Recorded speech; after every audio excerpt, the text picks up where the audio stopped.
නතිකාර සංගනේ YouTube channel එකට වෙනද වගේම අදත් ඔයාලා මම ගොඩාක් ආදරෙන් පිළිගන්නවා. අද මම ඔයාලට බිත්තර ඔම්ලට් එකක් හදාගන්න හැටි තමයි කියලා දෙන්නේ. මේක පොඩි අයට උදේට කෑමට දෙන්නත් හොඳයි.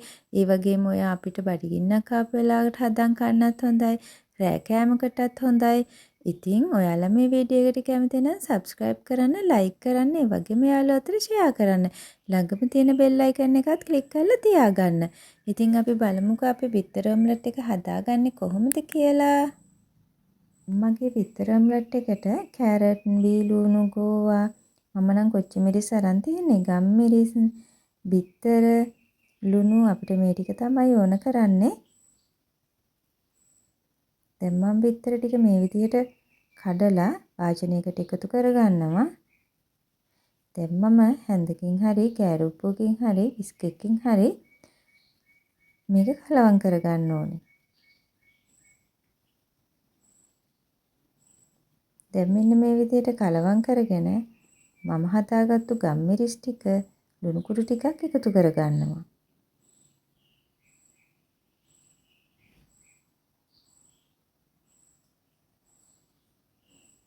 දැන් අපි මේ ටිකත් මෙන්න මේ විදිහට කලවම් කරගෙන කපාගත්තු ගෝවා, කැරට්, බීලුණු, මිරිස් මේ සියල්ලත් එකතු කරනවා.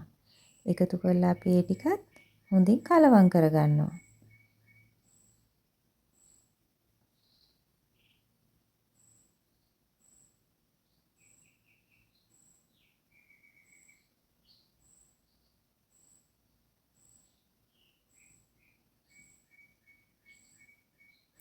දැන් පෑන් එකක් ලිපේ තියලා ඒකට අපි තෙල් ටිකක් එකතු කරලා ඒ තෙල් ටික පොඩ්ඩක් පෑන් එක වටේ කරකවගෙන අපේ බිත්තර මිශ්‍රණය එකතු කරගන්නවා.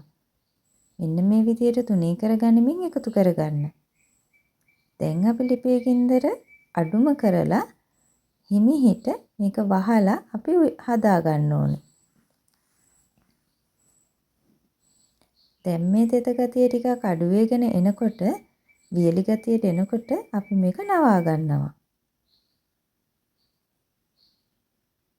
මෙන්න මේ විදිහට රස්නේනේ ඔයාලා පරිස්සමට මම මේ කරන විදිහටම කරලා නවා ගන්න.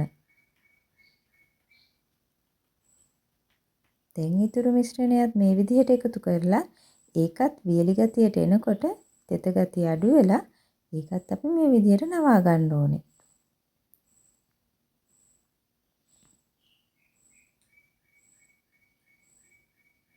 නවාගෙන පොඩ්ඩක් අපි දෙපැත්ත දාගනිමින් අපි ඒක පුච්ච ගන්න ඕනේ. දෙපැත්තට හරව මේ තියෙන අපි හදාගත්තු බිත්තර ඔම්ලට් එක. දැන් අපි මෙන්න මේ විදිහට කෑලි වලට වෙන් කරගමු. මේක ගොඩාක් රසයි. ඒ වගේමත් ගුණයි එළවලුත් එකතු කරලානේ. මේ තියෙන අපි හදාගත්තු බිත්තර ඔම්ලට් එක. පොඩි අය ගොඩක් කැමති වෙයි. ඉතින් ඔයාලත් හදලා රස බලන්න. සුබ දවසක්.